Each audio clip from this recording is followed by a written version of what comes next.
Podcast.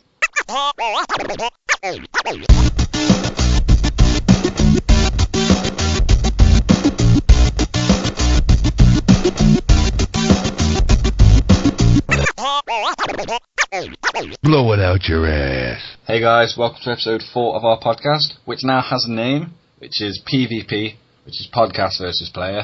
The players this week, as always, are myself, Cal, and that young man over there, which is Dan. He is the most interesting man in the world. Bonjour. Oh, French this week. I like it. Oui. We haven't actually got any specific topics this week. What we do have, however, is strong will. Strong. No, we've got what we're calling gamer profiles, which is where we just basically tell you about our wonderful lives as gamers.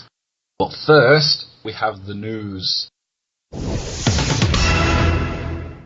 This week's big news is Sony are to share release plans for the PS4 on August 20th. This will happen at Gamescom, and I imagine it's obviously going to be the release date for the PS4. But what was interesting is on the update on the PlayStation blog, the quote was, Sony's release plans for PlayStation 4, also concerning the PS3 and Vita. I'd like to see this bundle that was rumoured not so long ago about possible PS4 and Vita bundle. I can see why a lot of people would be interested in it, but I had a PSP. I've got no need nor want for a Vita. I think the biggest point of it is that you can continue. Like Sony have said, it's mandatory for the PS4 games to have Vita compatibility. So that basically means that you can carry on playing on your Vita once you've turned your PS4 off. So scenario, which is probably what's most likely going to happen, is you go to the toilet, you sat down, carry on playing on Killzone, finish up, go back downstairs and carry on playing on your PS4. Yeah, but I mean, as long as it's mandatory to game developers to say there's got to be Vita compatibility with this, whatever the sort of whatever that may be. But if it's mandatory to have it to play certain games or have it for content of certain games and stuff like that, that's when it'll get a little bit like, so we have to buy this in order to get the most out of things yet again. I do agree, but I think it's a better way to go rather than now. Microsoft have also revealed in this week's news that Kinect isn't mandatory for the Xbox One. So basically, yet again, they've gone from saying Kinect is mandatory, you need it to use the Xbox One, it won't work without it, and now they've gone back on themselves and said you don't need Kinect. But the biggest hit on that is the fact that developers don't need to utilise any functions for Kinect at all. So hopefully it should also adjust the price as well, because if it's an option, not a requirement, it should bring the console down. Yeah, how much it is, I couldn't guess really. I could say it probably would bring it in line with the PS4, but if they've got any sense, it would do exactly that. Because then people are going to be like, oh god, well now I don't know what to do, because I was going to go for the PS4 because it was cheaper. But now if they're the same price, now it's just like, well, we've got to work out what the merits are. I mean, I'm still sold on the PS4, even if they take it down to the exact same price. Yeah. But that's me having a good old think about it, rather than just sort of saying, it's cheaper, fuck it, I'll have that. So, if they do drop it down, that's good, because it means that they're sort of moving in the right direction. But it's still bad in the fact that they went there in the first place. So, I mean, you know, what we discussed earlier in podcast 3, I believe it was, so the last one, was basically that it is too little too late. And my views really haven't changed on that at all. Even if they drop it to the exact same price, and they say, look, you don't need to have the Kinect 2, you know, some people don't want it. Maybe they've actually done what they said they've done and actually listened to people, and they said it's there as an option because some people want it for, you know, the dance and the fitness, or, you know, they do want it for sort of the motion and video, voice control for the, you know, films and all that. But it's when you're sort of forcing accessories onto people that's when it's just like, well, how about I just buy what I want to buy, and you don't worry about that. You make the option there, make it as good as you can, and people will buy it if they want it, but don't force it on people. That's what got me. I think I didn't, just because they had a new Kinect coming out for the Xbox One doesn't necessarily mean that I wanted it. Yeah. So to say that if you want the console, you have to have this as well, then that's not a decision for them really to make. They've just sort of said, well, tough it. You're gonna have to deal with it. But now if they're saying, well, you don't need it, it will be an option, but you can buy it at release with it if you want to. Why would you buy it though? If it's not mandatory to use the Xbox, then developers don't have to make any use for it at all. So it's going to end up exactly the same as Xbox 360's Kinect, in the sense that the only games that really use it are Kinect titles or the odd game, like say Mass Effect or something. Yeah, but that's fine though, because there are only going to be certain people that want to do that, and that's fine. Cater to the people who want that certain product. That's fine. That's not innovation though. That's no, not at all. I mean, they've basically just sort of taken what they've already come up with, rejigged it slightly, made it more, more pinpoint accurate, and it can do a lot more. But it's still, I know exactly what you mean. It's still the same product. It's nothing new. I mean, if they'd had launched the Xbox One with Kinect and it wasn't available for the 360, then I think you'd be on to like, wow, okay, now there's this whole brand new, you don't need a controller, you are the controller, that's the big thing. But the thing is though, it's not a replacement for a controller. And I think in part that's where they're sort of struggling, because that's what they think it is, but it's not. Yeah, they think it's going to totally replace a physical controller, and until we're in the stage where we're using hologram TVs and mobiles that are implanted into your eyes and ears, we're not going to be playing games like that seriously. And it works fine as a party game, but I'll be honest, something you might do when people come round once in a while. Yeah, I mean, I had Fruit Ninja Connect for the Xbox. Did you have a Fruit Ninja party though? Basically, yeah.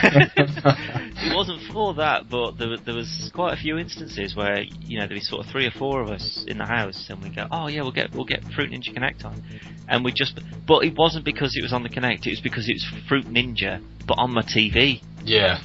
That's what it was, and in fact you could flail around. And I mean, don't get me wrong. I mean, when Kinect first come about, I was at my brother's-in-law house, and we were playing like on the sports and all that stuff, and it was a good laugh. But I didn't leave thinking I'm gonna have to go and get Kinect tomorrow. I left thinking, oh, it's fine.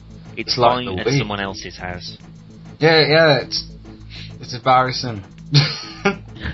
But no, I do hope, going back to the Vita, I do hope they do a bundle, and it's to me it's a position that says, obviously the Vita hasn't sold very well, but they're still pretty adamant that it's a worthy purchase. Sales would disagree, but as of the moment, it is the most powerful handheld console you can buy, and if you're going to get that for both PS4 and Vita for like 400 quid, well, £500 say the rumour was, and that's a pretty good deal.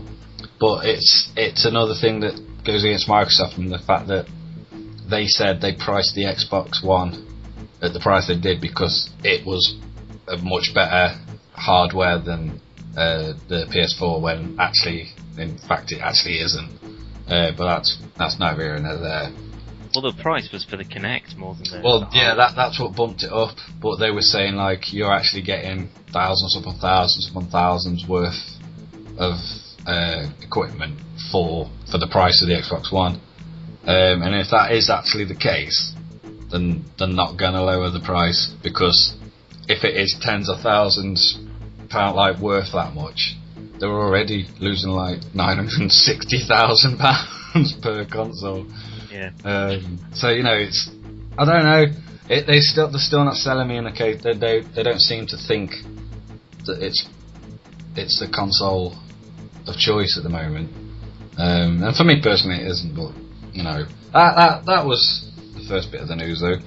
What has excited me this week is the brand new trailer for Thief, which everyone seems to think is copying Dishonored and Assassin's Creed, when kind of the other way around, really. Yeah, that Thief come out in 1998, and that was quite a big while before either Dishonored. Dishonored is actually, the developer said, it is a homage to Thief. They were big fans of the game. But it's called Thief, but it's actually, I think it's Thief 4, Thief 5, I think. And along with the trailer was a release date, which is February 25th, 2014. It'll be out on all consoles. It'll be on PS3, Xbox 360, PS4, Xbox One, and I think possibly PC. I imagine it will, because the other ones was. Yeah.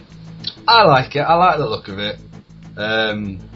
Yeah, I mean, it looks fine. I mean, from what you just said there, though, I mean, a lot of people are just going to see it and go, well, it looks exactly like Dishonored does. Yeah. And they're right, it does. But the thing is, though, the concepts and the sort of the original story and all that was, done well before. However, the look of it now, I look at it and that's what I see. It genuinely is. I just think, well, it looks like Dishonored. I sat and watched it. It's like 2.5 minutes or something long, the trailer. And I was impressed all the way through. It looked really, really good. But all the way through, all I could think was, everyone's just going to say this is copying Dishonored. And I actually got quite angry, because it's like... Yeah. Saying that, I went through the comments, on a few of the comments on YouTube, and the amount of people that were just blatantly bashing it for copying Assassin's Creed and Dishonored. It's like, Thief was like the original stealth 'em up. And that's... Yeah, but was it jumping between buildings and...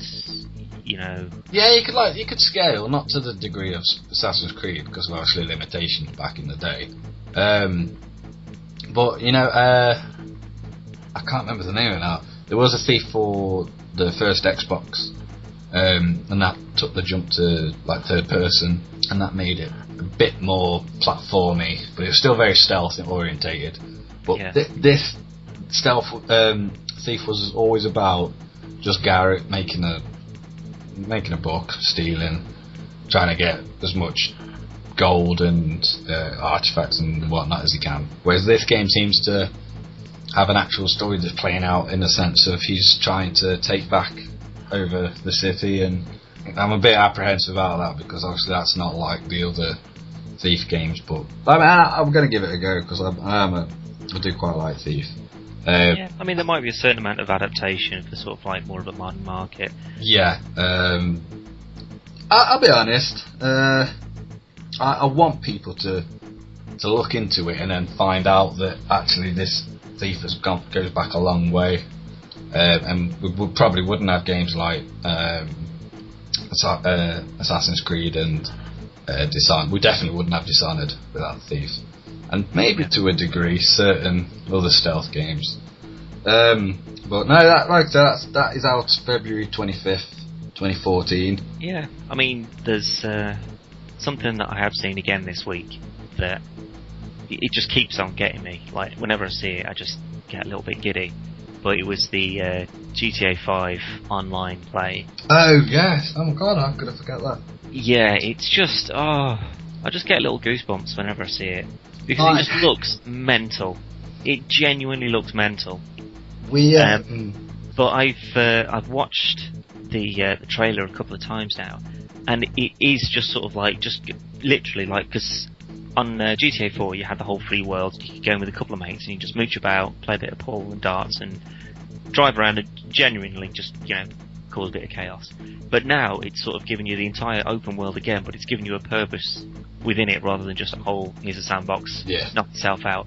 It's saying, right, get you guys together, rob some banks, rob some liquor stores, customize your guys, go out, take out other crews, and that is just sort of that sort of GTA sandboxy kind of crazy violence sort of world that to be honest, I wasn't expecting. But now that I've seen it, I just think, oh my god, that's perfect. That's exactly what I want to do. And it looks amazing. And I mean, I know that, Last of Us, I can't stop going on about it as to how good it is. But I genuinely am in two minds now as to which of them is going to get my sort of game of the year. I was just about to say, after watching the first trailer, obviously we watched before we did a podcast for Last of Us, and I thought it looked really, really, really good. It's GTA. I'm a big GTA fan, but I just can't get my head around how good the online looked. And when you think of an online game, an online mode that's been added to a single player game, it's usually deathmatch, team, capture flag, something like that. Basically the same thing. Yeah. And when they teased this online video at the end of the previous trailer, you kind of thought this is going to be something quite big actually. And you just see the jet go past, and then it showed you all this, and it's excuse me.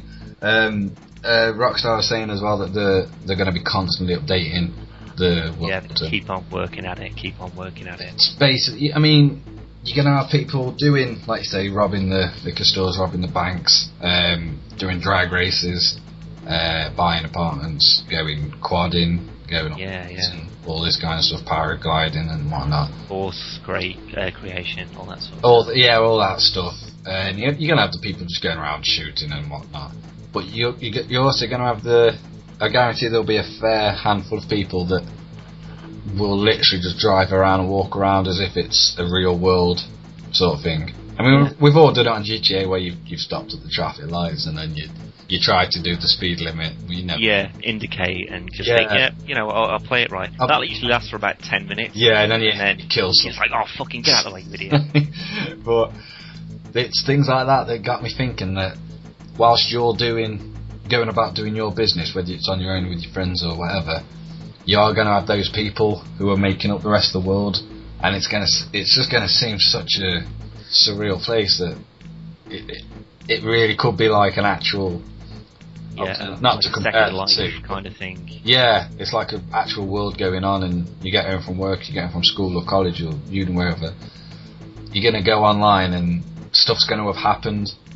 And stuff will actually be happening when you get on there, and I think it's going to be really good. And I actually am going to officially retract Last of Us and replace it. I'm not there. No, not at all. Simply for the fact that all I've again seen is trailers, and I do not put stock in trailers. I'm excited for it, but I could, unlikely, but I could still be disappointed by it, by whatever the element is. So until I physically played it, and the thing is though, I think it's going to go one of two ways, because Last of Us is going to have it for the story, whereas GTA 5 is going to have it for the content. So it's just, as to how much you can actually do on GTA 5 is what is going to settle it for me. If you can, just like you say, just log on, and then there is shit kicking off all over the place, and you just go, you know what, screw it, I'm just going to head down to the, down to a bar and just go and play a bit of, play some darts on my own for a bit, without the risk of someone just walking in and just blowing you away. Or you can just go, fuck it, I'm going to go drag racing today. I'm just going to make this car, customise it all up, and then I'm going to just head into town, see who's up for a drag race, and just do that. If that is what it's capable of, and you can literally just drop in and drop out and do whatever you want to, as well as have a really sort of good-looking, engaging, immersive single-player storyline, that as a whole, I mean, even if the story won't be as sort of engaging as The Last of Us, if all of that is possible just within the one game, and then constantly be updated, that as a whole package, for the same price, that's going to seal it. It definitely is, because it just looks amazing. It looks too good to be true, to be honest. I see it and I just think, that is how they're showing it. I don't think that's how I'm going to play it, because there's no way that everything is going to go that smoothly. But then you think, actually no, it's GTA 5. That's exactly what's going to happen. Everything is going to go to shit. You're just going to be mooching about, and then all of a sudden some dickhead in a helicopter is going to show up and just blow you away. And there's nothing you can do. So, simply for the online, do you know what? It really could swing it. It really could. I think it will. I really think it will. And I was so adamant that it wouldn't as well. I was so adamant. I was just like, no, nothing's going to be Last of Us. But I think I'm going to have a lot more fun with GTA 5, but will I be sort of as emotionally involved and engaged? I doubt it. I doubt I'm going to care about the characters as much as I don't think it's going to be. Ellie and Joel. I don't think it's going to be anywhere near as deep and emotional and whatnot as The Last of Us. But in terms of, to put it in a consumer way, in terms of value for money. Yeah, that's what I was thinking. Yeah, I mean, I haven't even touched the online for Last of Us. So that was like an unnecessary feature. I have, and it's decent enough, but I liked it in the same way I liked Max Payne. It was a fun additional thing to do after you'd finished, but I doubt I'll be going back to it again.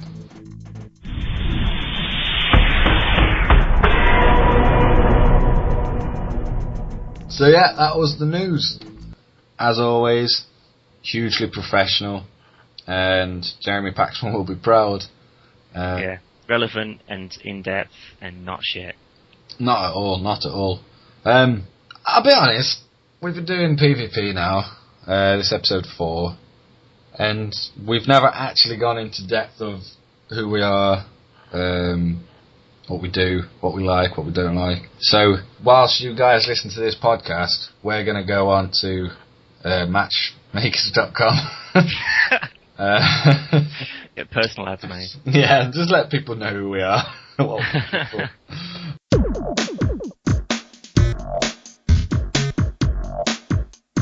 Right, so as we haven't really got any set topics to talk about today, as we said earlier, we thought we might as well use this as a pretty good time for you to get to know us a little bit better, but also so we can sort of explore what we know about each other as well. So what we're going to do is going to ask a few questions just to sort of get the basics out of the way, and then me and Cal, we both got a few questions we want to ask each other, just to sort of give you an idea as to why we do what we do, why we like doing it, and hence why we're doing this podcast.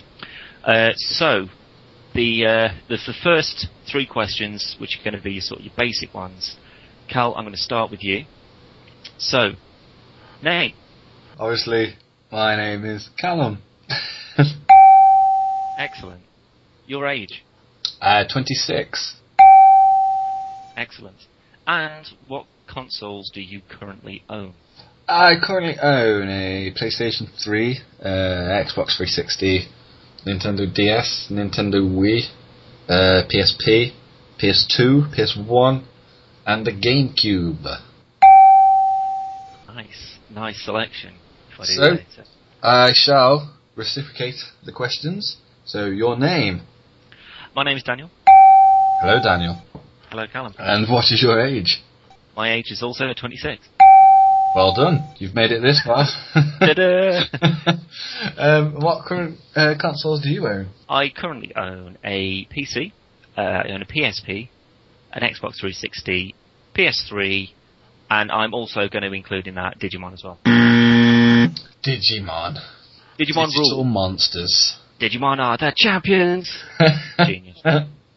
Unless they're against Pokemon. Hey, we won't go there. Right. So, my first question I'm going to ask is similar to the one that you've just asked me. However, it's going to be in a past tense. So, what consoles have you had? Not including the ones you have at the moment. Oh, not including the ones we've got. Yeah. Oh, Christ. I've had a Atari ST. I've had an Amiga, Commodore 64, Mega Drive, Super Nintendo, original Game Boy, Game Boy Color, Game Boy Advance, Nintendo 64, PS1, Sega Saturn, Sega Dreamcast, original Xbox. I think other than obviously the ones I currently own as well. I think that's it. That's it. Jesus, you weren't joking. That's pretty much everything that's ever been released in the Western market, anyway. I'll be honest. There's not many I haven't had. I've never had a Game Gear. Or did you have a GameCube? Did you say that? Sorry. Yeah, but you said I couldn't include it. Oh right, you've already. Yeah, I've still got my GameCube. Yeah. Still prefer the game discs for the GameCube. I don't know why. There's just something cool. quite. Yeah, it's like nice and mini. I like it. And it stopped pirating. Well, I don't really care about that. But they just seemed futuristic, you know? It's just like, it's like a CD, but it's dead tiny instead. Mini discs, they were cool, man. Yeah. So yes, your first question. Of course, fire away. Is your fondest gaming memory? Fondest gaming memory? Ooh, that is a good question. I think the first one that sort of springs to mind, anyway, was when I was playing Metal Gear Solid, the very first Metal Gear Solid that I had on the PS1, obviously. And it was that bit when it's basically the very, very end of the game, and you're on the back of the Jeep that Meryl's driving, shooting everyone that's chasing you. And I remember, oh god, I must have been like 11 or 12, something like that, when I was playing that, when it sort of come out.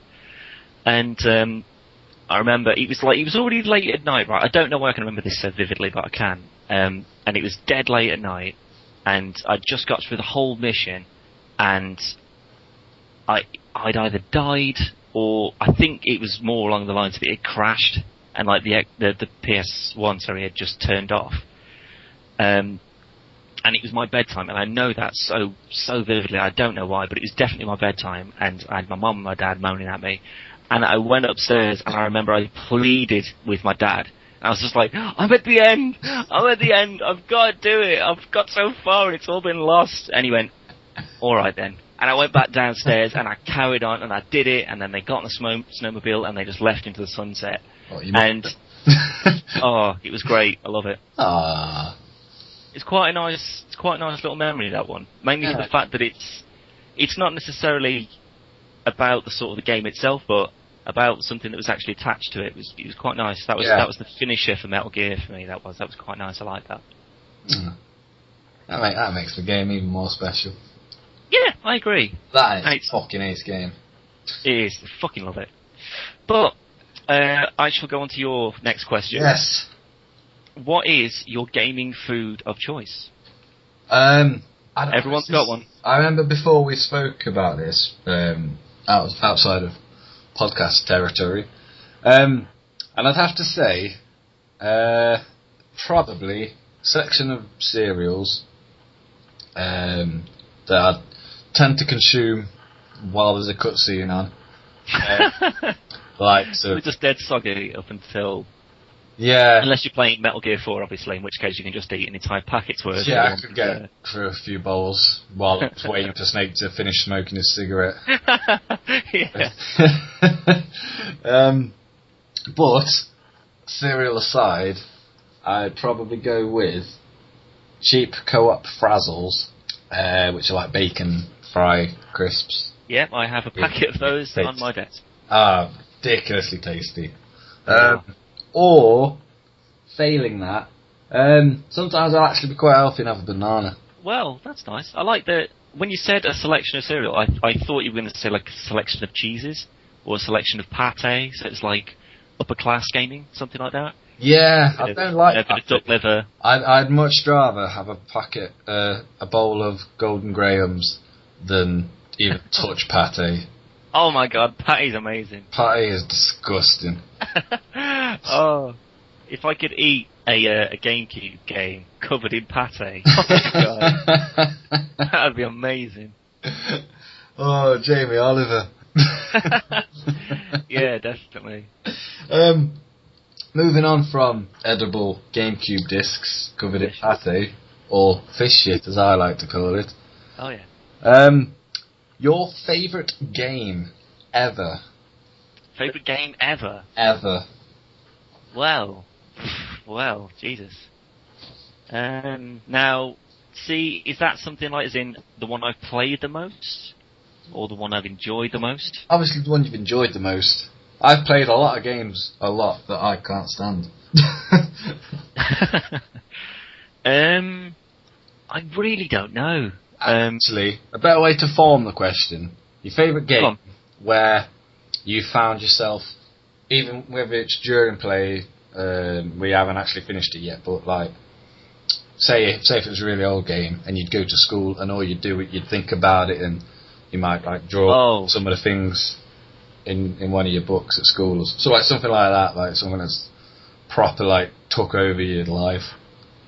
Right, I'm with you. But in a good way. As obscure as it's going to sound, considering how many games I have both played and currently do play, I'd say the best one out of the lot, all things considered, would be Star Trek Online. That has to be the one. I've never played a game that's actual physical gameplay. I mean, like Guitar Hero and stuff, I've put hundreds and hundreds and hundreds of hours of that into that, but it was mainly for the music more than anything. But with Star Trek Online, I've played that for about 240 hours. And if people don't know what that is, it's an MMO online, obviously Star Trek, in the Star Trek universe. You make your own ship, you have your own crew, you train them up, you go on missions, there's all these different planets, species, there's so many people that play it, you customize your ship, you make, there's a crafting system to make equipment, you can make weapons, and there's like all sort of little games that are sort of built into it. They do seasonal events, like summer events and winter events, and they make maps specifically for them, and it's just constantly being updated and improved on. And I've genuinely gone to work and just thought about like what how my ship is going to be set up, what equipment I'm going to have to kit it out with to do a certain mission. There's still missions on it now. I mean, obviously I'm like as highest rank as possible, and my ship is amazing, but there's still missions that I just cannot do because they're so hard, and you need to sort of have like that sort of camaraderie. And because I'd say probably 60-70% of the people on there are pretty big Star Trek nuts as it is. Everyone's dead nice. There's no sort of like that kind of like MMO, noob, what bell end, you fucked us all over, blah blah blah. There's a real sort of team play aspect to it, and everyone is willing to give you a hand, lend you stuff. They'll sort of give you hints as to how to do things, or they'll help you on missions that they can't do or have already done. So they've sort of taken a step back to give you a hand, and just the sort of the general overall experience.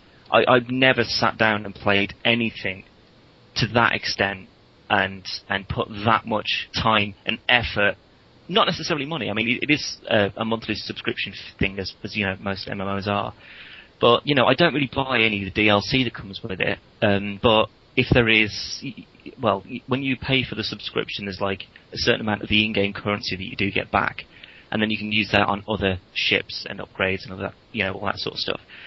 And I have genuinely gone and, sort of thought, I can't wait to get back and just keep on going at this mission, or like making my ship better, or trying to get this new skill set so I can go into different areas of space. And it's just an in the way that I imagine it's similar for sort of like World of Warcraft players, that it just becomes so obsessive. And apart from possibly something like Guitar Hero, but since I got Rocksmith, I haven't even touched that. But I still would play Star Trek Online over anything else that I've got at the moment. And that is over The Last of Us, even over things like GTA 5. I will still be updating it, I'll still be playing it, I'll still be paying for it, and I absolutely love it. And I mean, I've got the Star Wars Online, and that was pants. Absolutely pants. I mean, it's failing at the moment. But the fact that it's free to play Star Trek Online as well, and you still basically have pretty much everything available to you.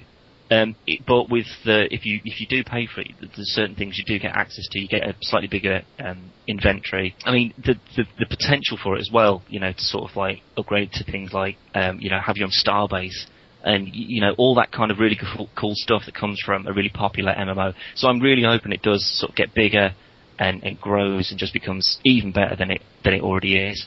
But as for overall gameplay, fun, actual enjoyment, I love playing it. Star Trek Online has to be the number one.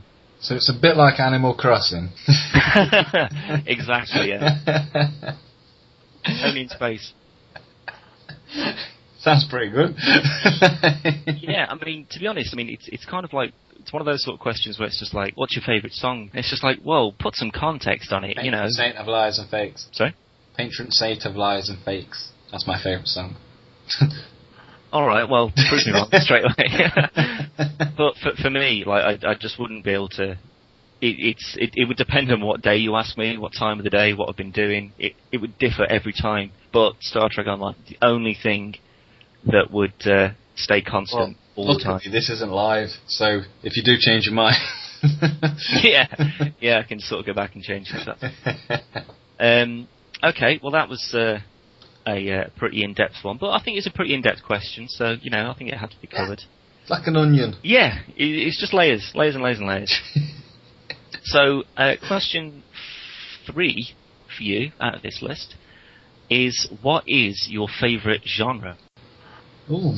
I'd probably say RPG, but not the likes of Final Fantasy. I mean, I do like Final Fantasy, but I mean, today, I mean, like, Mass Effect is considered an RPG, and it's more stuff like that, and like Knights of the Old Republic, and... Yeah, I'd class Cotter and Mass Effect. I'd say those are the epitome of an RPG for me. Yeah. That's what I'd base that on, yeah. Where, I mean, go back a few years, and it is the likes of, like, Phantasy Star, and, like, Final Fantasy, stuff like that, but I'd say the closest thing, especially like this week actually, I've been playing, replaying Zelda Phantom Hourglass on the DS, and I mean that's obviously it's an RPG, but obviously puzzle elements and stuff as well.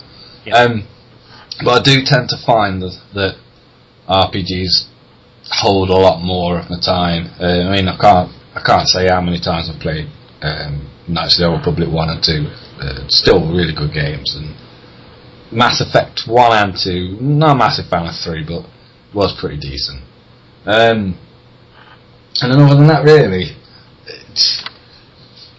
I really like Uncharted and like The Last of Us and stuff. And I mean, obviously they're not RPGs, but I'd say obviously they're more considered action, platformy, puzzle games. I was going to say it's more of a platformer, really, but I mean there is still sort of like upgrading and, you know, sort of better in your skills, elements like that. I wouldn't say there's any real RPG elements to it, but other than the RPG games, I do really like those games. But obviously, if you put it into a genre, it's just action platformer, which, you know, there's not many that I really like. So I'd probably say RPG. I'd probably say that's my favourite. Good stuff. Yeah, I'm going to stick with RPG. And I know I'm going to regret it, and I'm going to look at some games later, and I'm going to go, I really like that. But no, RPG. And to counter your question... Have at you.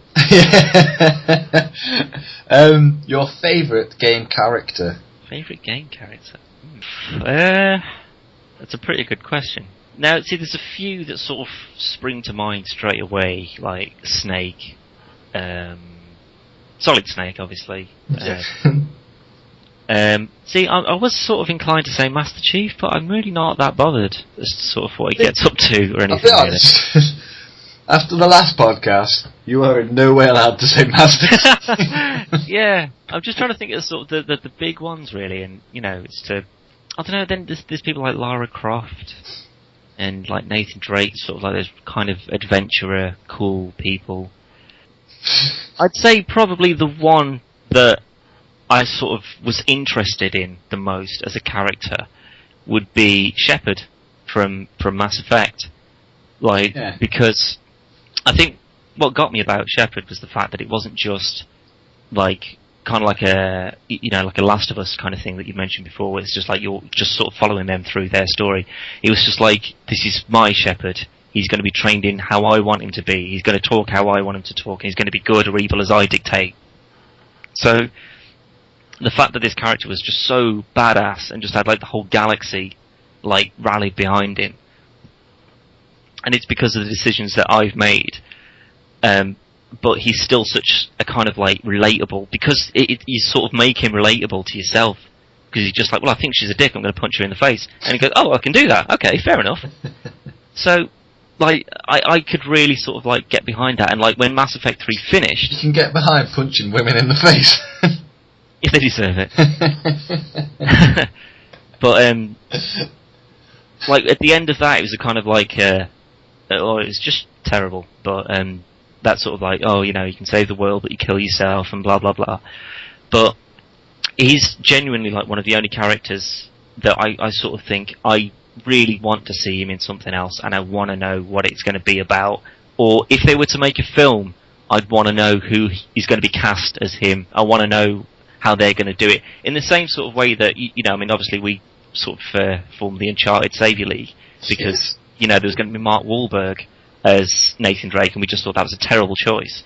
But then you see, you know, like Timothy Olyphant, who have been Hitman, and the film, as a film, is fine. As a Hitman film, no, it's shit. Yeah. But it was still sort of like Hitman as a character. You sort of think, yeah, I really want to know what you get up to. You know, I want to see what you're doing, which is fine. But I wasn't sort of as into kind of like 47 as I am with. It's all very fine and good. And Agent 47 is quite an interesting character, but yeah, they butchered him.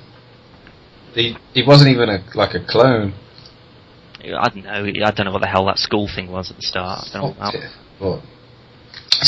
But yeah. So you're going to go with? Yeah, I'm going to go with Shepard because he's just a genuinely interesting kind of character. Yeah, I'm going to say Shepard. That one's mine, definitely. Okay. So, question 4 for yourself is going to be, what is your all-time favourite game? And that's through influence, as to what's influenced you, you know, which one has had the most interest for you, which is the most enjoyable for you, you know, whichever you choose. Oh, I actually have a small handful. I'd up there. I'm gonna roll some off, and then I'm gonna decide out of them which. Yeah, that's a good idea. One of them is Psychonauts, which was a game by Tim Schafer, who the genius behind the games like Grim Fandango and stuff like that. Funny as hell. Genuinely a really good game. Using basically you play this guy Garaz, he's an orphan and runs away from like the circus or something. Obviously, I really love the games I can remember. Yeah, all those intricate details. And basically, he goes to, it's like a summer camp, but it's for psychics. And obviously, he starts learning things and unravels some mysteries.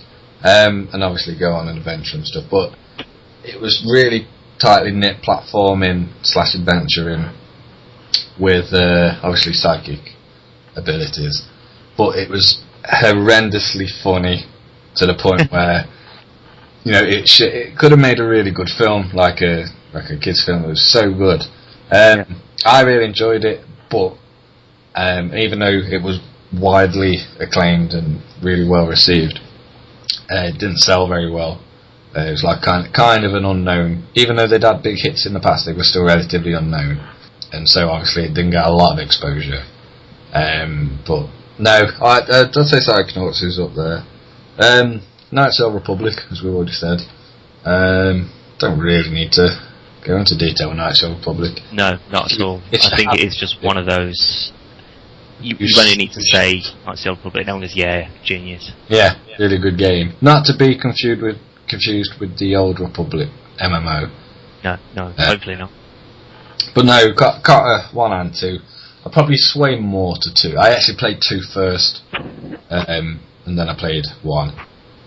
But really, really good game. Obviously Metal Gear series. Really enjoyed them. Uncharted, Last of Us. Big fan of Bioshock actually. But going with it and thinking about it pretty hard, I'm gonna go with Carter 2. 2? Yeah. See, it's usually the other way around. People say they don't like 2. But I don't know if that's people just sort of saying, oh, it's a sequel, it's not as good as the first one. But I remember 2 more vividly than I do 1.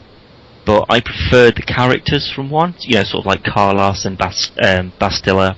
See, I actually prefer 2 all over.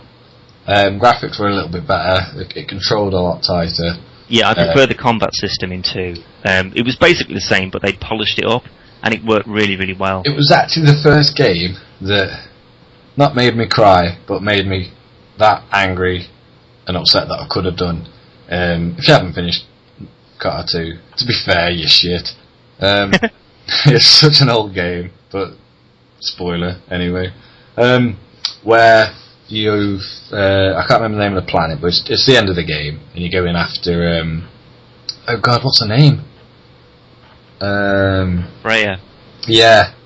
Oh my god, I'm so much better than you. You are. This should have been your game.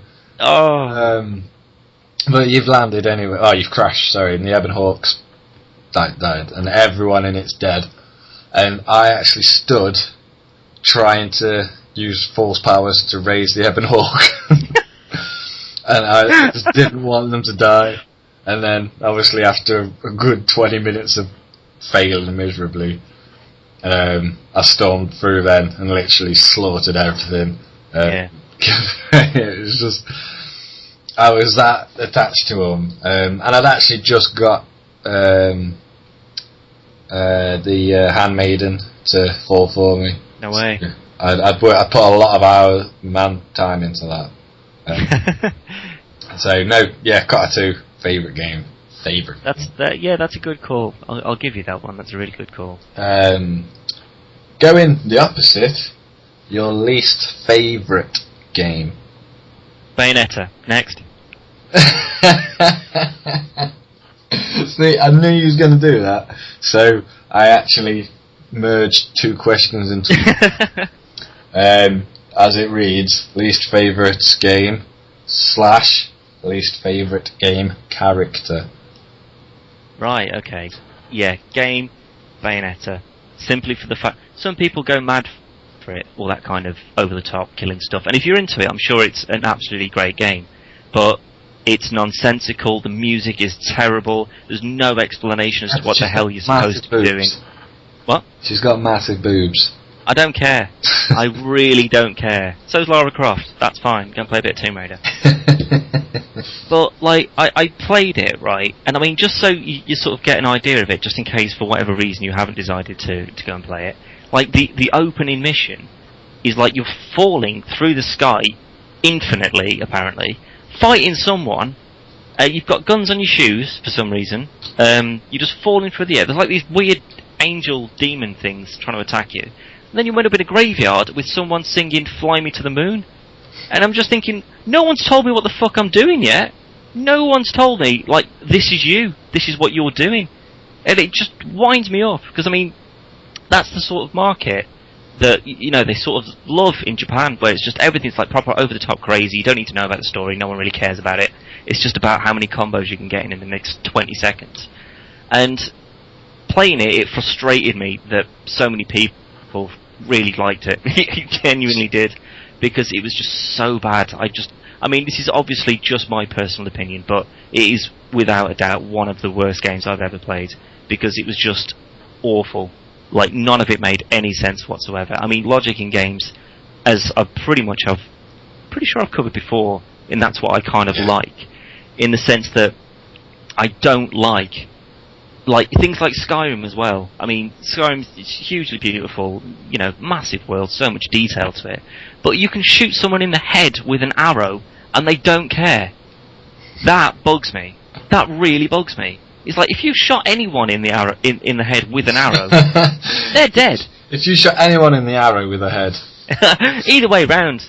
Like, if you shot someone from a crossbow into an arrow, they're still gonna die. It doesn't matter which way around you do it. So when you've got to unload, like, 60,000 bullets into a guy, or hit him 20,000 times with a sword that's 3 times larger than you... That's not just Skyrim. No, it's not. It's just that is a terrible... that's a perfect example of that exact... Oh, I hate it. Like, it's when you shoot someone, and they go, and just carry on. It's like, what? Yeah. No, you're on the floor after that. I mean, I know that you know, they sort of need to, you know, sort of keep the game hard in the fact that you've got to sort of fight. But a lot of games do use that you can get one-shot kill, but to stop it from getting harder, the AI is smarter, so they'll use cover. Yeah. And they'll flex as long as the rules that apply to them also apply to you. So if you get shot, you're on the floor. Max Payne 3, perfect example. Yeah. You shot people, and they really responded to whatever damage you did, as did you. You got shot in the head, regardless of whatever you were up to. You're out of it straight away. Yeah. Bang, game over. That's fine. That's a really good example of how it should be done. Or like when you get things like military simulators, where if you get shot in the leg, you can't sprint up until someone comes and gets you. And I know that it's sort of like it can kill a story in the sense that you can be blasting through people and then all of a sudden you get shot in the leg and you're on the floor crawling round. But that's when you try and get better so that doesn't happen. So when you do blitz through a room and you don't even get shot, that's when you think, yeah, I'm really getting good at this now. That's what I want, rather than 40,000 people trying to hit me like 99 Nights. Oh, Jesus Christ. Like anything like that just genuinely bugs me. As for character though, I honestly thought you were going to say the girl from Bayonetta. I don't even know what her name is. I'm actually not sure what her name is. No. Really care? No, I don't even want to Google it. That's how little I care about it. But yeah, game character that I don't like the most. Wow, that is a really good question. I'm just trying to think of like one that annoys me, like more than anything, but in a game that I like, and it's just like when someone pops up and you go, "Oh, you fucking little." Oh, I've got it. I know exactly who it is. Right, I've not put a huge amount of thought in this, so I'll probably be able to think of someone better later on. However, my least favourite character is that fucking reporter in the Mass Effect series that keeps on showing up and like asking you questions and like, why have you done this? Why have you done this? And like, when in Mass Effect 2, when you just punch her in the face, that was like the best addition to a game ever. And then in 3, when you punch her again and she just dodges it, she just nut her. Oh, that was satisfying as fuck. That's why Shepard's number 1. Because they just, he's the most irritating person. Someone's going to, after everything you've done, this person's still got the balls to show up and say, oh, well, what about all these things you've done? And what about all this? And other people have a right to know. And you can just smack her in the face. That's perfect. So that's the favourite character with the worst character. There, that's it. Case closed. Absolutely. Fantastic. Wife beater Dan strikes again.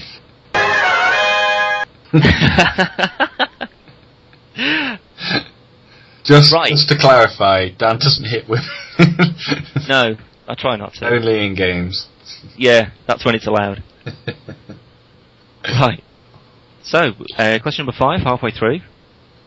What do you see the future of gaming being? I see it being a progression. Yeah, that's pretty much that's how it's going to go. To be honest, I actually think Microsoft, even with all the shit we gave them, well, not we gave them personally, but when it's Bill Gates, when we rolled up to Bill's house with Jeremy, I honestly think they were on the right track. They went the wrong way about it, but I think the 9th generation, obviously after PS4 and Xbox One, I think that'll be the start of the digital gaming distribution, basically. I can still see Microsoft toying around with with Kinect, sorry. But I can't see that getting any better in the 9th generation. But as a whole, I honestly don't think it's going to be any different than it is now. Graphics are obviously going to be better. The medium is going to change, in a sense it's going to go from physical media to digital. Hopefully that means cheaper games in the long run, much in the same vein that Steam do. But gaming as a whole, I still think for a good portion of the future, it's going to be sat in your chair, sat on your sofa, sat wherever, controller in hand, playing, playing the best games you can. Hopefully, we're going to see a bit more progression in terms of innovation of games. I don't really want to have a PS5 and be looking forward to Uncharted 10 or whatever. Yeah. I do want to see some new raw innovation.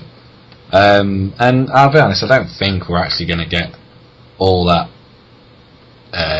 different with the PS4 and Xbox One than what we've got now. Sure, it's going to be better, but I can't see there being any special genre created in the next gen. But hopefully there will be. But no, I see the future as basically better graphics, digital only, and other than that, exactly the same.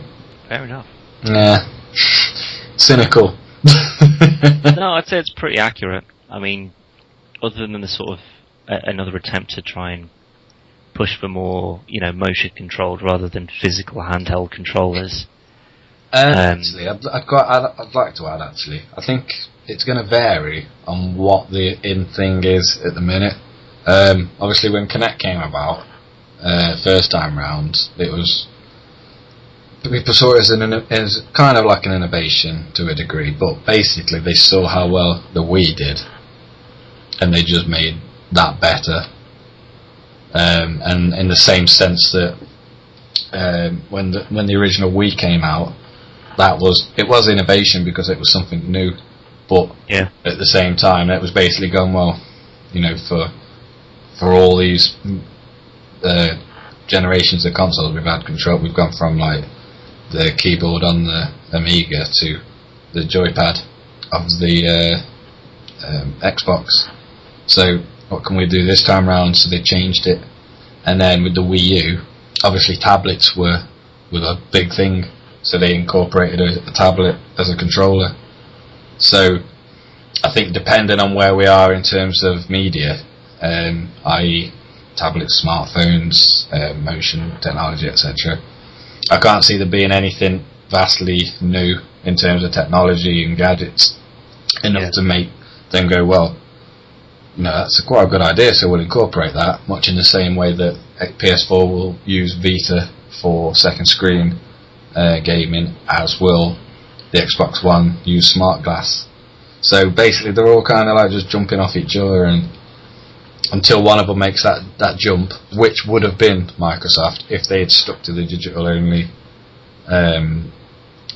well, not digital only, but bringing in the digital distribution. Yeah, they would have been the forerunners for. Excuse me, they would have been the forerunners for that, but they backtracked and fucked it. So it's going to be another generation of same old, but still looking forward to it though. Yeah, that's pretty good. Yeah, I like it. I'll stick with it. So yes, number 5 for you, sir, is your most hated missions / levels in a game. So most hated missions. When you're playing a game, especially if you're enjoying it, and then you basically see your mission brief or you're told what's happening, and you go, oh fucking hell, not one of these. Is this like for one specific mission, or any types of? It could be any game, any multiple games, but basically a shared trait of a kind of mission. Usually anything which is like anything that involves escorting some kind of AI. Yeah. Because usually they will go and get themselves killed, and you have no control over it whatsoever. Like any kind of mission where it's just like, oh, quick, you need to get me to such and such a place, and you're just like, oh, for fuck's sake, really? Why can't? Oh, fine. So then you've got to just basically follow them and try and keep them out of as much trouble as possible when the AI is just so bad, and they just keep running into walls, or they just stand up and just get shot in the head. And like anything that usually involves protecting AI, or like having not every game. I mean, there's some instances where it's worked really well, but having like some kind of an AI team that sort of follows you around, because they're usually terrible. I mean, if it's like replaceable with normal people, fair enough, because you can sort of get everything done much better. But like when you're just depending on the AI to try and sort you out, 9 times out of 10 is utterly so bad. But one specific level that springs to mind, not even in that sort of sense, but when I was playing 007 Legends, there was a single level. They even counted it as a level where you're basically just like it's sort of on a ski slope, so you're going down skiing after this woman that you're trying to protect, and it's kind of like on rails, which annoys me as well. I'd say probably on rails, like anything on rails is kind of up there as well, because there's no freedom in it at all. And in this sort of like day and age of gaming, there's no reason to have anything on rails anymore. Everything should be user controlled. It's just cheap and lazy. But you're sort of on rails, skiing, shooting people. It's pretty pants. Slow motion, where it didn't really need it. And then you get to the end of the hill, or you fall over, or whatever the hell happens, and that's it. That's the mission over. And it's just like, what? That was like 4 minutes. What the fuck? Like that was you had to set that up as a separate mission, really? And it was just so poorly planned out. And it was just like you literally just go from top of the mountain to the bottom of the mountain, done. End of mission. That's not as bad as Hit. So bad. Have you finished Absolution yet? No. Oh, I'll tell you, it's nothing to do with it won't ruin the story or anything. But there's actually a mission where all you do is walk in a shop and get a suit and live. Oh, Jesus. And that's the mission. Done. Next chapter. Yeah, it's just not on, is it? Do it as a cutscene. There's no need for it to be a level. That's just reminded me, actually, of another section of another game. It was for the original. I can't even say Xbox One anymore. What? Clothes Shopper 2013. Yeah. It was on the original Xbox. It was The Path of Neo from The Matrix. Oh, God. I love that game, right? I thought it was a dead good game. Just generally battering people. No. But there's one bit, right, where you're in the house of the Merovingian, I think it was. And, like, there's that staircase where he fights, like in the film, in Matrix Reloaded, he fights, like, 4 or 5 different programs. And, like, he's getting knives off the wall and he kills them all, obviously. But at the bottom of those staircases, there's some doors there. And, like, in one of the missions, like, you go through a door, it goes to the loading screen, it loads, you come out of the door, you go into the door opposite, about 4 steps, and then that's the start of the next mission. And it's just like, what? What was the point of that? He's like, you just want me to cross the hallway, and then you want to go back into another load state. Why even bother? Like you say, put it in a cutscene, or don't even have it in there. It's just completely unnecessary. Like, any sort of, like, tiny, short, stupid little levels that have almost been thrown in as like an afterthought. I really can't stand them. Really can't. Brilliant. Right, we shall move on to number 6. Number 6. Why do you class yourself as a hardcore gamer rather than a casual gamer? Because it sounds better. Hey! No, I'd probably say, in all fairness, I wouldn't class myself as a hardcore in the sense of the likes of people like you said, right, Star Trek MMO and the Warcraft MMO and whatnot. Not hardcore in that sense, but it's more passion than anything else. I love games. I love playing games. I love getting engrossed in games. I don't really read, which is quite weird because I've got 2 books out that I've wrote, which is quite bizarre that I don't really read anything. Other than comics, but they're not really books. But yeah. Gaming, that's my books. I love the stories and I love to get engrossed, and I like to get an attachment to characters and feel some kind of emotion when something happens to them, whether it's good or whether it's bad. And I think it's because of the grade of passion that I do have for gaming, that a lot of really, really nitpicky type things annoy me in games, where I'm enjoying a game really, really, really. That makes no sense. Pause. No, I know where you were going to go. Yeah. It's fine. To where I'm like really enjoying a game, and then something happens, whether it's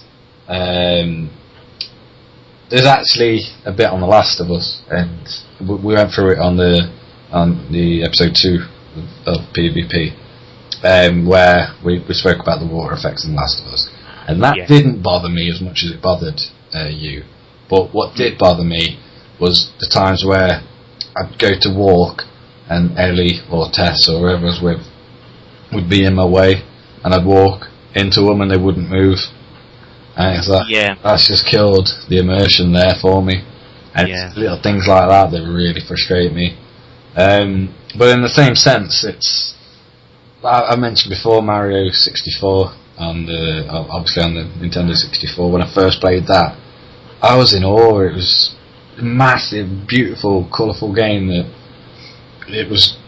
everything seemed really limitless. And obviously you go back and play it now and it's not quite got the same magic, but I know a lot of people who would have played it and they'd have liked it and they'd have been enjoyed it, but that was it. Next game, where I solidly played it, I'd got all 120 stars and still carried on playing it. And when I fired myself out the cannon after finishing the game and getting the stars, I fired myself out the cannon on top of the castle and met Yoshi. And he was like, "Oh, that's Yoshi!" And you know, it's just little things like that that really appease to my nerdy side, really, where them kind of things really wouldn't bother a lot of casual gamers. And I think my intolerance for stuff like Kinect as well, where Kinect games they are for casual gamers, and a lot of people cast off the Wii as a casual console when it has got quite a lot of deep hardcore games. Obviously not as much as PS3 or Xbox 360, but it has got a select few. Yeah. But yeah, I'd say that's really it, to be honest. I'm not hardcore in the sense that I'll go and rack up like 3,000 hours on World of Warcraft, but I'll put equally amount at the same time into literally getting every last bit of enjoyment out of a game as I can. It's more of a heavy passion then, really, isn't it? More than hardcore. Say I'm a heavy gamer. Yeah, that's a fair analogy.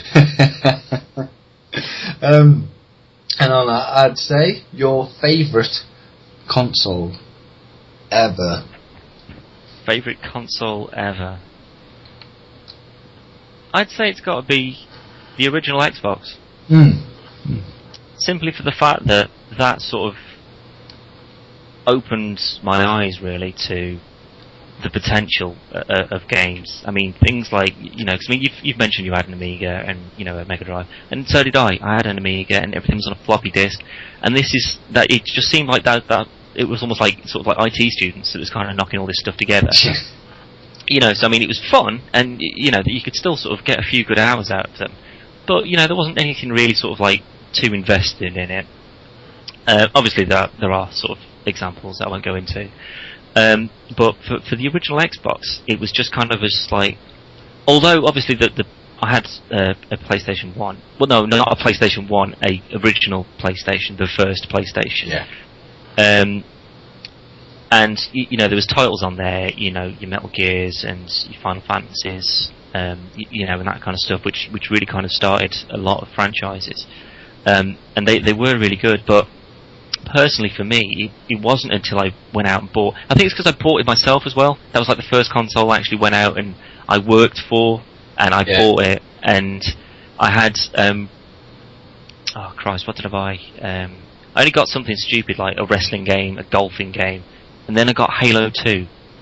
No, was it Halo 2? No, it must have been Halo 1. Sorry. And that was just like, oh my god, this is like. It's gone from sort of like B movies, sort of like, sort of half decent budgets, and some people you might have seen on reality shows. B movie. No.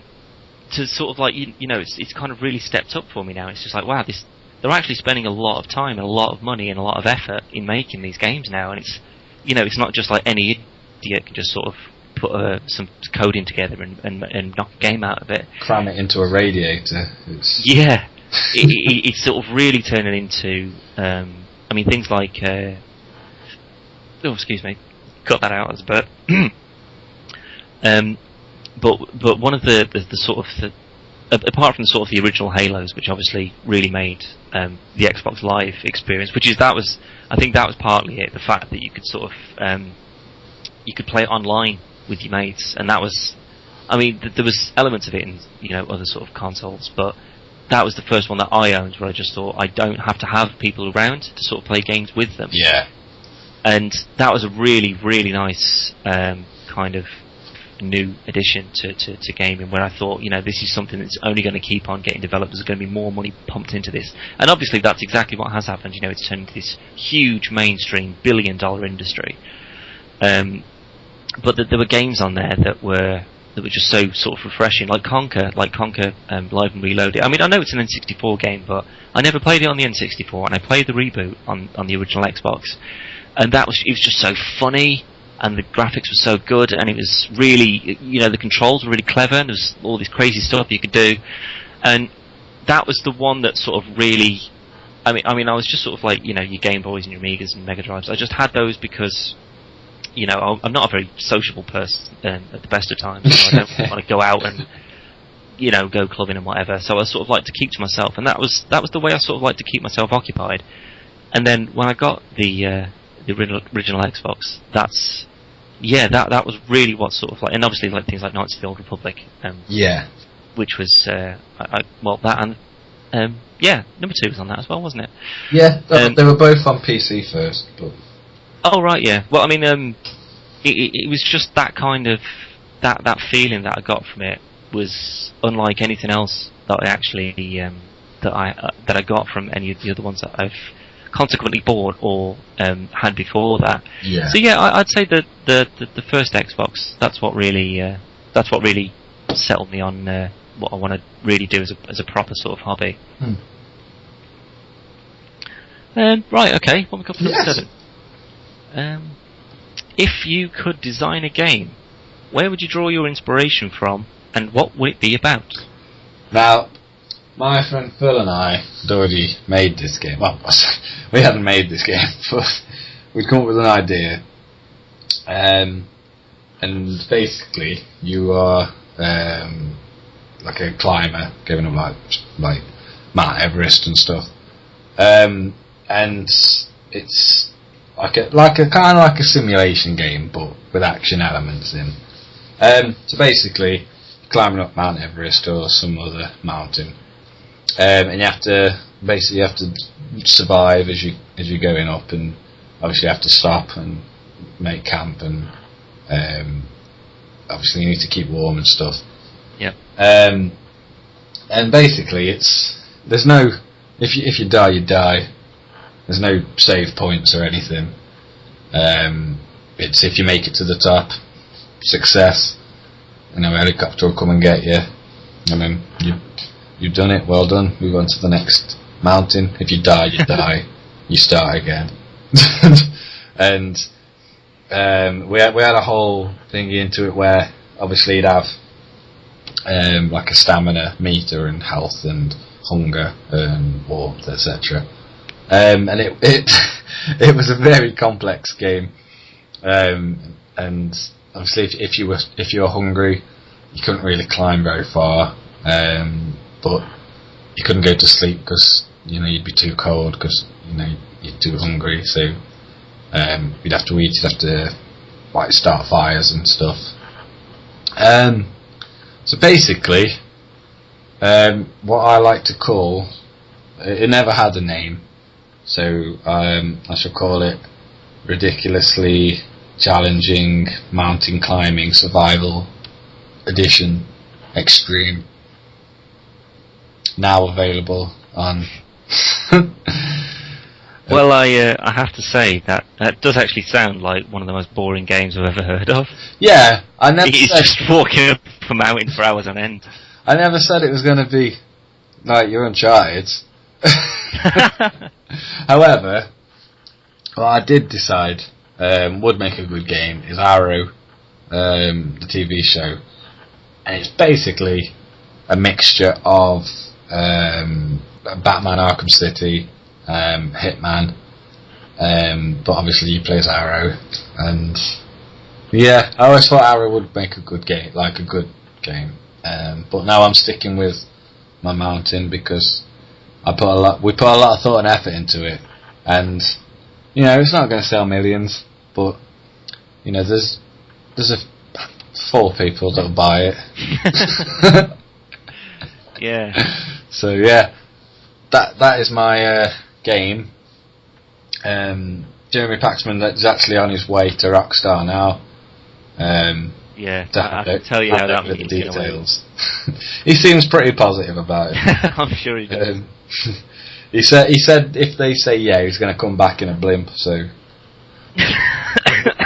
we'll just keep looking out the window and yeah, I'll keep an eye out. Whilst we're waiting for that though, your question number 7: your most wished for franchise to be turned into a game. What? So, like your most, I don't know, say Only Fools and Horses. Right. So, what would I like to see turned into a game? What franchise would you like to be turned into a game that hasn't obviously already been turned into a game? I would like to see. I mean, I know there's sort of your Guitar Heroes and Rock Band and all that sort of stuff where you can play certain metal songs, and then there's things like Brutal Legend with Jack Black, Eddie, sort of. Do you know who wrote that? Who wrote what? Brutal Legend. I'm pretty sure it says on the box. I can't remember. Tim Schafer, the guy who wrote Psychonauts. Really? No way. But yeah, it's an awesome game. It's like this really, really good soundtrack, obviously. But it's just got like all those sort of like little metal jokes. You know, it's like all the sort of the guys that you help. You know, like some of them are roadies, and then some of them are like moshers, and it was just really cool, sort of funny, but almost private kind of joke game. But it's really, really rare that you sort of see metal introduced in a kind of like a non-musical kind of way. But as a sort of a franchise, as a name, I'd like to see Iron Maiden. Like, well, they're pretty much like my favourite band, so I would like to see like an Iron Maiden rock band or an Iron Maiden Rocksmith set list or something like that. I think that would be, for me, that would be a winner. I'd definitely buy that, whatever it was for. They did have an Iron Maiden game years ago called like the Ed Hunter or something. It's like this kind of like shoot 'em game, but it was pants. But I definitely think like sort of bringing them into like their own little, like, because obviously Guitar Hero did it with AC/DC and Metallica and Aerosmith and Van Halen, but not necessarily Guitar Hero because I've kind of gone off them. But if they did like, because obviously Rock Band did the Beatles, and that was I got that. I really liked that. Oh, wait a minute, did they do the AC/DC one? Can't remember. But if Rock Band or Rocksmith were to sort of like introduce an Iron Maiden kind of set list or just a whole game just dedicated to their music, that would be, I'd really, really like to see that. I think that would be a franchise I'd like to see turn into a game that I could then interact with. Mainly because like whenever I see a movie of like a new blockbuster or whatever, there's usually a game that follows anyway, like whether it's an arcade game or a mobile game, or you know, if it does actually turn into like a proper console game, usually one way or another there's something for it to sort of there's something that comes out of it. But yeah, Maiden doesn't really. I mean, they don't really sort of go for much sort of advertising anyway. You don't see them or hear their music on absolutely everything like you do with like sort of top 40 bands, if you want to call them bands. But like anyone who's sort of in the charts, you know, you hear them absolutely everywhere. They get a run for about 5 years, and then you know you never really hear from them again. But Iron Maiden have been going since like the early 70s, and they're still going strong. They're still touring. but they don't have a game. They don't have a game, and I want a game from them. That's what I want. I want to be able to enjoy them. That's what I want. Physically, I want to be able to physically enjoy them. Right, okay, so the question 8 for you. What have you been playing recently? Recently? Yes. Most recent would have been this morning. No, most recent. I got a handful, I must say. Been dabbling in some old DS games last few days. But this morning I played Zelda Phantom Hourglass, Pokemon Black, Professor Layton and the Curious Village. Oh yeah. And my new favourite TV show, went out and found the game for it, which is Adventure Time, which is called Adventure Time. Hey Isaac, why'd you steal our garbage? It's pretty funny, I must say. It's just like the cartoon, but actually not quite as good. But in terms of actual power console, I shall call it, I was playing Killzone 3 yesterday. Good, yeah, nice. Yeah, it'd been a while. After we were speaking about it on episode 3, thought I'd stick it back on, give it another blast. Still awesome. Actually played it in 3D. It's amazing, isn't it? Which is the first time I've played a game in 3D for about a year. But I remembered it being really, really good in 3D, so decided to stick the old glasses on and play that. But no, mostly DS games, but Killzone 3 last night. And I shall be playing Adventure Time again later on. Nice. So yes, they are my latest games. A similar question to what you asked earlier. Is your view on the state of today's consoles?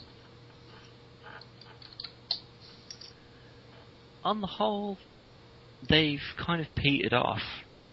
I mean, I remember when I got the 360, there wasn't a huge amount for it, as far as I can remember anyway. Sort of like absolutely blockbuster sort of titles. But there's been a lot of sort of ups and downs. But I think rather than the actual hardware or the changes that have been made, any sort of like updates or home screen changes or anything like that, any accessories, Kinect included, the only thing really worth mentioning is going to be the games themselves. The actual consoles, yes, I mean, apart from the sort of the Blu-ray element of the PS3, there's not really a vast amount of difference between the two. But as to what they can both do, what's been introduced, I think it's been, a fairly sort of productive kind of 5 or 6 years or so that they've been out. There's been a lot of sort of leaps in games as to what the sort of the standard is. And to be honest, I think it's really, really set a good stage for what's to come with the next generation of games. Sort of hardware-wise, I don't think so. I mean, Sony went sort of as far as the Eye and the Move. Xbox, they only really went with the Kinect. So I mean, there haven't been many sort of like hardware accessories that have really sort of revolutionised anything. But on the whole, I think it's been really, really good. I mean, it's from if you look at sort of when the 360 was sort of first launched, as to what was, I mean, I'm only using sort of the Xbox here as it's the one I use the most. But I mean, the amount of changes that have happened from when it was first, I can't even remember what the original dashboard used to look like. But now although it's a bit sort of clogged up with shit apps and stuff now, up until the sort of the latest Connect update, as the dashboard was then, that was really, really good. And I think it's kind of, it peaked about 6 months ago, as in sort of like new and original sort of content for, anything really. And as it's now sort of coming towards the end of the generation, there's no real need to sort of do anything groundbreaking or anything brand new, because that's what will launch your console as soon as you start selling it to people. Yeah.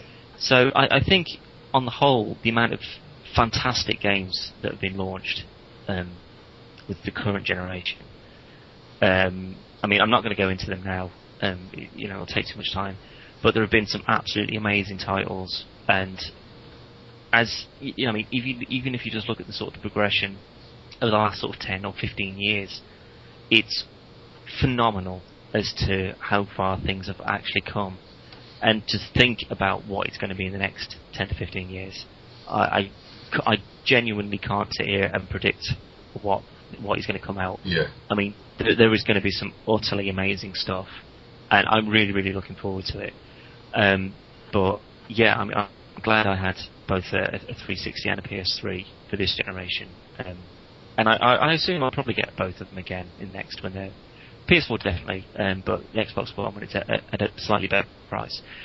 But yeah, I'm really excited to see what comes out next. But as for now, I think it's been really good. Definitely worth the money that everyone spent on it. Definitely worth the hype for a lot of them as well. And overall, I think it's just been a lot of fun. A lot of fun. I think it's really, really set gaming up as kind of like a mainstream sort of like. There's going to be games that are going to take longer to make than movies, and they're going to look better and feel better.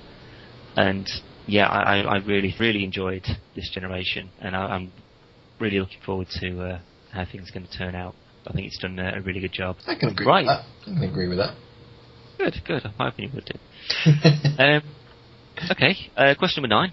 We're almost there. What is your most current game purchase, and why? My current game purchase is Adventure Time. Hey Ice King, why'd you steal our garbage? The reason why, I've recently started watching Adventure Time, and it is fucking awesome. So I went and tracked it down and picked it up reasonably cheap. But that's pretty old. I'm not sure when that came out actually. I think it was last year. But other than that, my most recent purchase is The Last of Us. Doesn't really need a reason why. Yeah. Up until the latest GTA trailer, it was my game of the year. Obviously until GTA 5 comes out, then it still actually is my game of the year. But no, Adventure Time on the DS and Last of Us for the PS3. Good. Yeah. Pretty solid choices, I'd say. Well, each have their own fan base. Obviously, I believe Last of Us may have sold more than Adventure Time, but yeah, possible. Yeah. Yeah. But no, your least favourite console? Least favourite? I'd say probably the PSP. Really? Like, yeah. I mean, I got it. I bought it. It wasn't straight away. It would have been quite a while after it came out, but it was still about £200 when I bought it.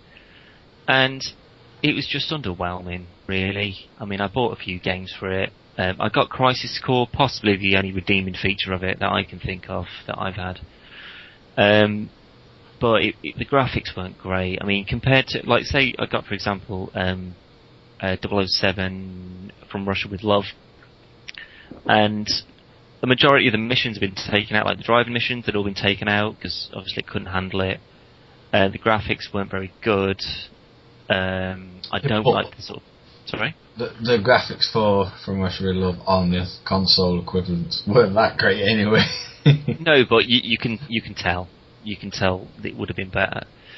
But there's a lot of different games that I've played for the PSP, and the only one that I can think of that really does actually look quite good is Crisis Core. I mean, I'm sure there are more, but there's certainly one that I've played. Decent. on there. I don't know. I mean, I still had that for the PS3 though, so obviously it wouldn't be as good as that one.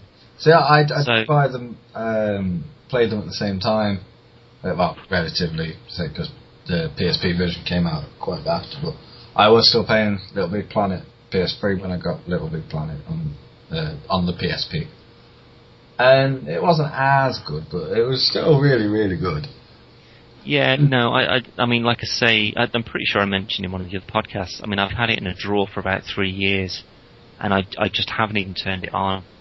I'm pretty sure I lost the charger, so I couldn't even if I wanted to, but I've got absolutely no interest in sort of restarting it back up again, which is why I'm not interested in the Vita, because as good as they're probably going to be, and as I'm sure as a lot of people liked it, it still won't be as good as the PS3.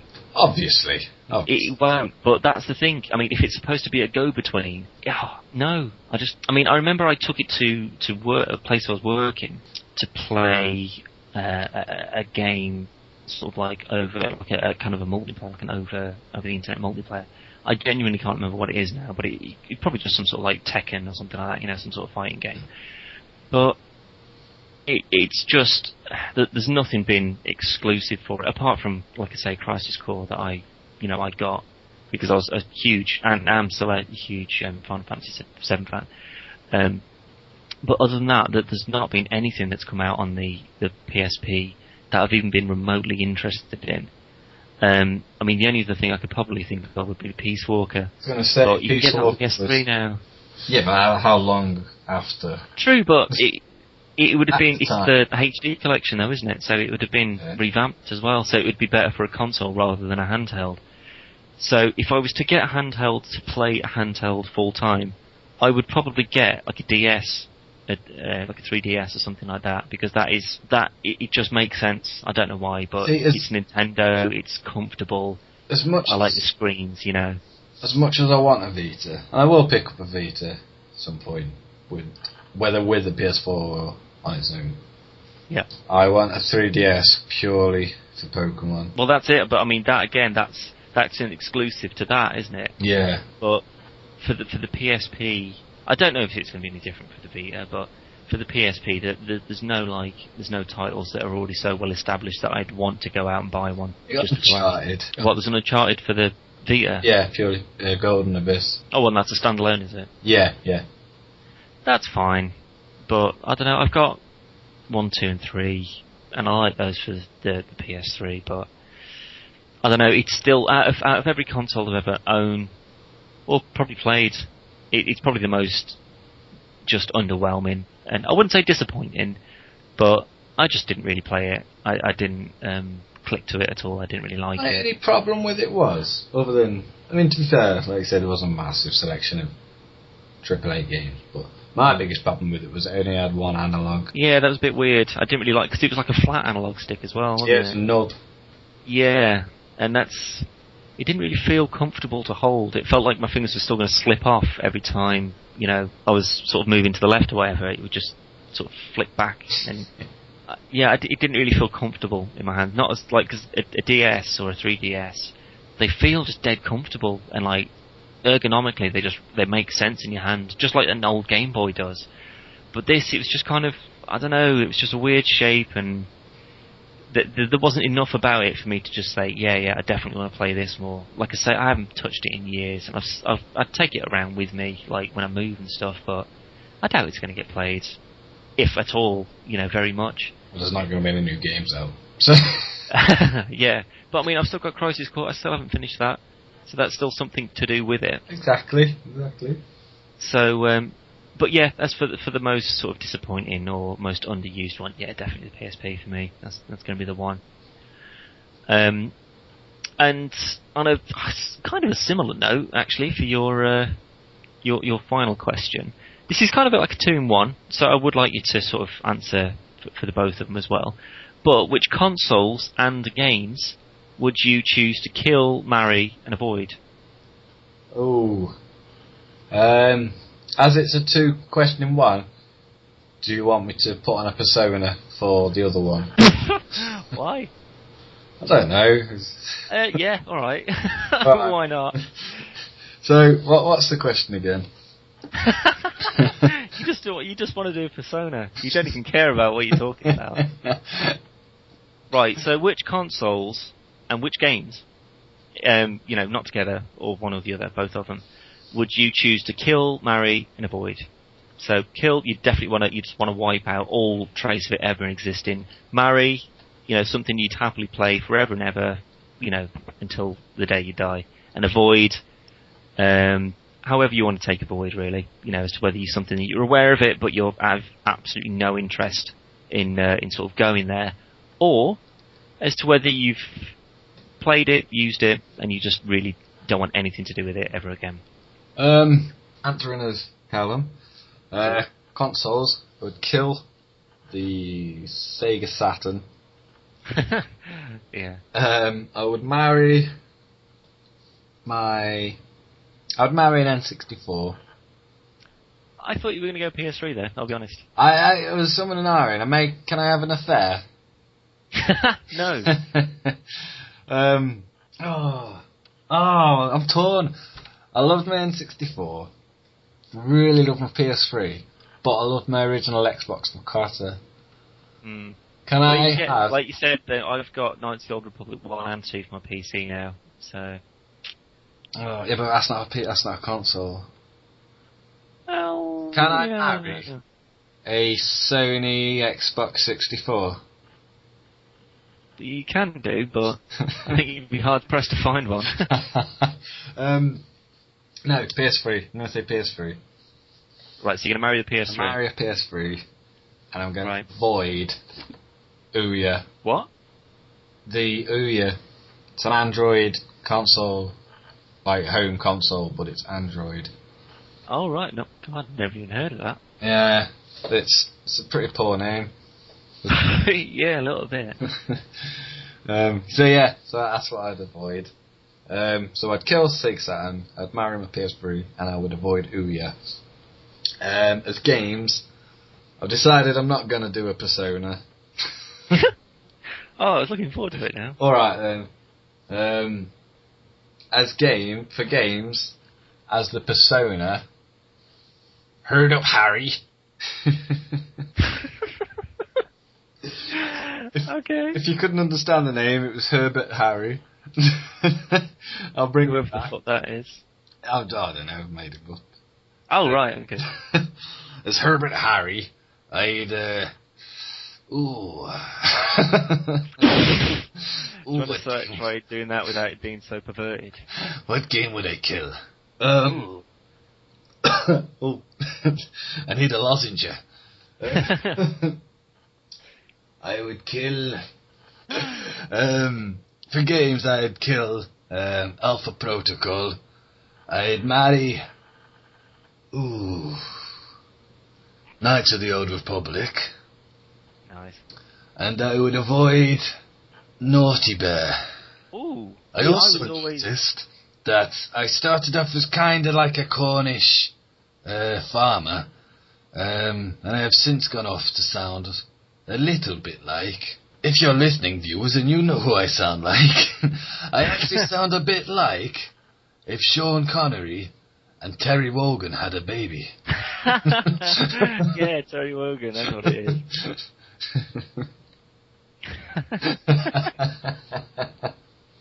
We'll have more from Herbert Harry next week. No, we won't. No, we won't. It won't be bad. No, we won't. But if anyone is listening and would like to hear more from Terry Wogan... Oh, Jeremy Paxton's going to go off his tits. I know. Following that bombshell, your final question, which I've realised I have kind of already asked, so, off the top of my head... You can change it last minute, it's fine. Yeah, I'm going to change it. Right, your final question... What game have you been most disappointed with? I would say the game I've been most disappointed with is Brink. Ah, fuck yes. Because I was so hyped when I saw the trailer for that. It was like kind of Team Fortress 2-y, kind of, all these sort of different, like, sort of dead skinny guys who were dead fast, and then like huge massive guys who carry big guns, and everyone was sort of like parkouring round, and there was all these kinds of crazy weapons and everything, and it just looked insane. And then I bought it, and it was shit. I was just like, oh god, I just spent like 35 fucking quid on this. Jesus Christ. I actually remember when you bought that, and the same day you bought Brink, I bought LA Noire.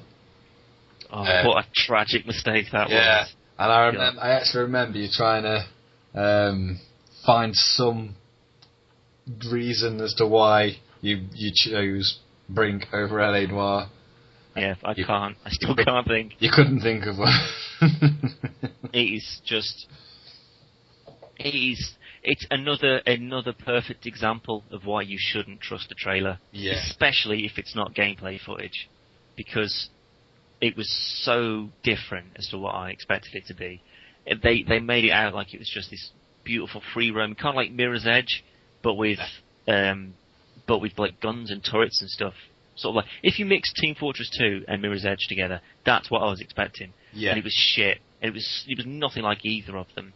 So I didn't buy it because of the poor review you gave it. And when sadly the UK game specialist closed down. No, it was closing down. Sorry, they didn't close in the end. Yeah, they're still hanging on. Yeah, but when they was up in the air, they had this massive sale and you could pick up games for like stupid cheap. And I ended up buying Brink for like £3. And I wish I had spent that much for it. I literally bought. I must have bought like 10 games. Some of them they just gave away, like Brink. They were standing at the door saying, "Have it." And there were people like, no, I don't want it. No, just take it. I don't want it. And then they'd be chasing me down the street. Just trying to put it, I'll give you gamer points on a card that you can't use ever again. But I literally got home, and it was one of the first ones I put on. And I think I maybe played it for 15 minutes. I was annoyed that when it comes to the start and you get to customise your character, you get a choice of like a bald head or a bandana, and then everything else is locked. And then like a t-shirt or a vest, and everything else is locked.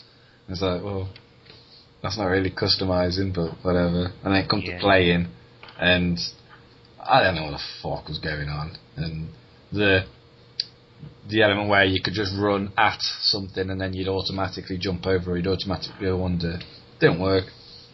No, it's supposed to be like this seamless parkour where you just literally just press run and point yourself wherever you wanted to go.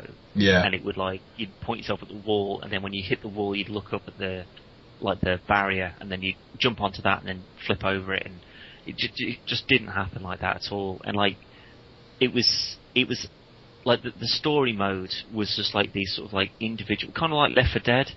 It was just like an individual level that kind of hinted towards the story, and then it was just the same objective on every single map. At least Left 4 Dead was fun though. Yeah, and I definitely get people together and say, let's play a bit of Left 4 Dead 2 or whatever, and just blow some zombies away. But it was just so bad, and I really, really wish I hadn't spent like 35 quid on it. I think I got it on the day of release, or at least a day or two afterwards. It was pretty much as soon as it came out, and I got it because I'd watched the trailer so many times, and I just thought this is going to be amazing. And because it was just like, it was at that sort of time where sort of like parkour was like really sort of like mainstream and everyone was going on about it. And yeah, Christ, it wasn't awful. It wasn't like a bad game. It was No, I still think it was. If it hadn't been anywhere near as hyped up as it had been, and if the trailers they'd shown had been actual gameplay, I might have still bought it, but it wouldn't have been with the expectations, and it certainly wouldn't have been for 35 quid. But it wouldn't have been with the expectations that I had when I bought it. One thing I'd like to mention, actually, just on the subject of shit games. Yeah. I got sent Child of Eden to review. The music thing. Yeah. And I remember, obviously, you come to play it, and played it in normal 2D mode. And oh Christ, yeah! it's not a very. I forgot I played that. It's not a very good game. No, it's not. It's terrible. But when you put it on in 3D, it turns into a brilliant game. Yeah, but that's in the same way that Avatar is a great movie in 3D. But then as soon as you take away the 3D element, it's just like, wait a minute, this is actually a shit film. What the fuck? No, but as soon as you make it 3D and it looks amazing, it sort of overrules the fact that it's just a pointless film. Yeah, actually, Avatar, I don't hate Avatar, to be fair. It's not a god-awful film, but putting it aside. Garden of Eden, I remember sat playing it when I had to review it. And I was thinking, I'm so glad I didn't pay for this. But I actually ended up changing the review after playing it in 3D. And then when you came and played it,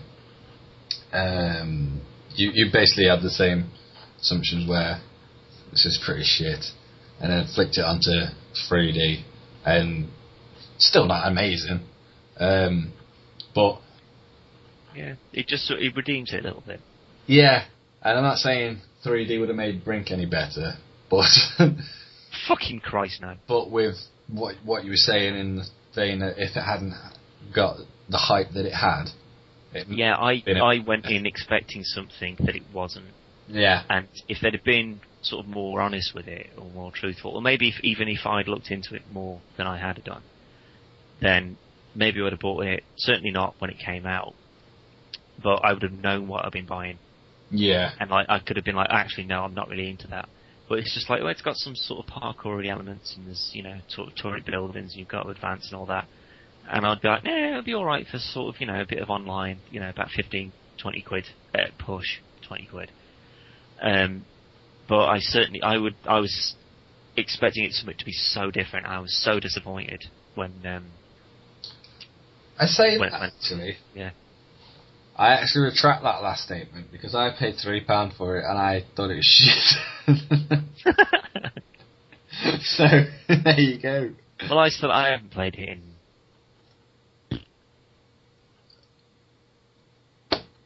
3 years. I've still got it in my lovely box of games, but it certainly has not been played. So that's £1 for every year for me. Yeah. You're still working off the interest. Yeah, it's got quite a few years before it's managed to pay its own way here. No, I'd agree with you for Brink. It's pretty poor. But on that note, we still don't have another catchphrase, so we will stick with the proven, amazing, have a good week, and do what you do. See you later. Bye. Bye. Podcast.